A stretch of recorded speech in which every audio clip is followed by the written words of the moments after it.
मेरे प्यारे भक्तों, हर हर महादेव। आप सभी भक्तों का हमारे भक्तिगान यूट्यूब चैनल में हार्दिक स्वागत एवं अभिनंदन है। आप सभी भक्तों से मैं गुजारिश अनुरोध करूंगा कि अगर आप लोगों को हमारी वीडियो पसंद आए तो भक्तिगान यूट्यूब चैनल को सब्सक्राइब जरूर कर लेना, ताकि भक्ति से रिलेटेड वीडियोज का नोटिफिकेशन आप तक पहुंचता रहे। प्रिय भक्तों, हर हर महादेव एक मंत्र है जिसका अर्थ है कि भगवान शिव सभी के अंदर निवास करते हैं और हर व्यक्ति में उनकी दिव्यता का अंश है।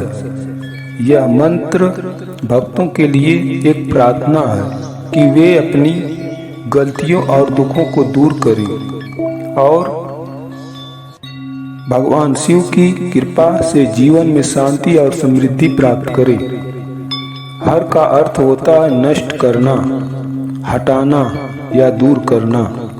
यह भगवान शिव के विनाशकारी स्वरूप को दर्शाता है, जो बुराई, दुख और अज्ञानता को दूर करते हैं। महादेव का अर्थ है महान देवता, जो भगवान शिव के लिए एक नाम है। हर हर महादेव। धन्यवाद।